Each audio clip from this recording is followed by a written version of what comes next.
শেষ করেছি তো হাত ভাঙে লাইছে বুঝে ইয়ার তোর ভিডিও আছে না ফোন খুলে হাত ভাঙে লাইছে বুঝে ইয়ার তোর ভিডিও আছে না ফোন খুলে এই তো ওটা পাড়ে ভিডিও বস ওই দে আরে ওগুলো মাথা তো ফাটা আচ্ছা আচ্ছা আচ্ছা না হাঁটু সরেন আপনি হাঁটু ধরুন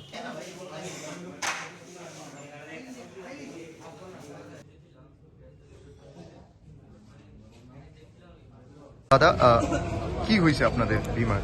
আমি তো কিছু কইতে পারি না। আমি হঠাৎ করে গুলবাজার আসলাম, এমন সময় আমার তারা ফোন করছে, তারা এক স্টাফ ফোন করে কইতেছে আপনি এক্ষণে 50,000 টাকা নিয়ে আইন, আপনার ছেলে আমাদের বিমাটের মধ্যে চুরি করছে, এরকম অপবাদ দিছে। তো আমি কথা শুনে সেটা তাড়াতাড়ি আমি গুলবাজার আসলাম। আমি আইসি আয়েসেরা আমার ছেলের সাথে কথা কইতে কথা আপনার ছেলে আছে, আমার ছেলের কই নিয়ে রাখছে, তারা আমার কোনো কইতেই রাজি না। হ্যাঁ আপনার ছেলে আছে, আপনি টাকা দেন আমারে, আপনারা টাকা দেন, টাকা দেওয়ার পরে আপনার ছেলের আমরা 50,000 টাকা ডিমান্ড করছে বিমাটের স্টাফ। তারা 4-5 জন আমার কইতেছে আমার ছেলের দেখাই না। আমি আমার ছেলে বলে চুরি করছে, তারা এনে কি চুরি করছে, পোশাক বলে কি চুরি করছে। তা আমার ছেলে প্রাইভেটে আসলো, প্রাইভেটের থেকে এনে তারা 3 বন্ধু মিলে আইছে, তারা শপিং করতে আইছে, তারা একটা অপবাদ দিল, দিয়ে সেটা আমার কাছ থেকে এত টাকা চাইলো।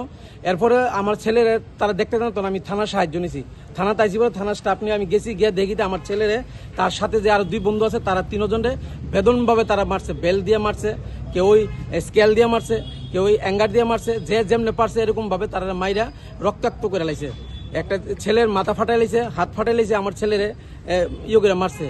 তারা এরকম ভাবে প্রচন্ডভাবে, তারা শিশু, তারা 16 বছর বয়স, তাদেরকে যদি তারা কোনো ধরনের যদি ভুল ভ্রান্তি করে থাকতো তাহলে আমাদের খবর দেওয়া হয়তো, আমরা এসে তাদের সাথে মিউচুয়ালে যাইতাম। কিন্তু তারা এইভাবে আমাদের শিশু ছেলেটাকে এইভাবে তারা মারধর করলো। আপনার কি মনে হয় যে আপনার ছেলে এরকম কোনো কাজ করেছে? না না না, আমার ছেলে এই ধরনের কাজ করতে পারে না। হ্যাঁ পড়াশোনা করে এবং হ্যাঁ এই ধরনের কাজ করতে পারে না, হয়তোবা দুষ্টামি করে, ছেলে হিসেবে দুষ্টামি করতে পারে, কিন্তু এই ধরনের চুরিদারি করবে, এই ধরনের কিভাবে খুঁজছে আমার ছেলে তারা এনে কি নষ্ট করছে, আমার 50,000 টাকা দাবি করছে আমার কাছে। আমি তৎক্ষণাৎই আইছি, আমার পরে আমার কাছে টাকাটা দেন, তারপর আপনার ছেলের সাথে কথা বলেন। আমি আমার ছেলের সাথে কথা কইতাম যাবো, আমার ছেলের সাথে কথা কইতে দেন না। তারপর আমি ছেলে নাকি আপনাদের সামনে স্বীকারোক্তি দিয়েছে ও চুরি করেছে?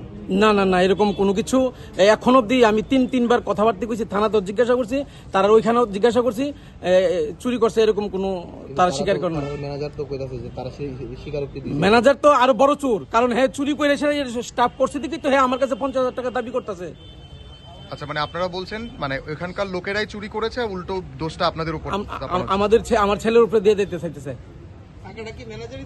ম্যানেজার দাবি করছে। আমার কাছে মোবাইল নাম্বার আছে, নাম্বারটা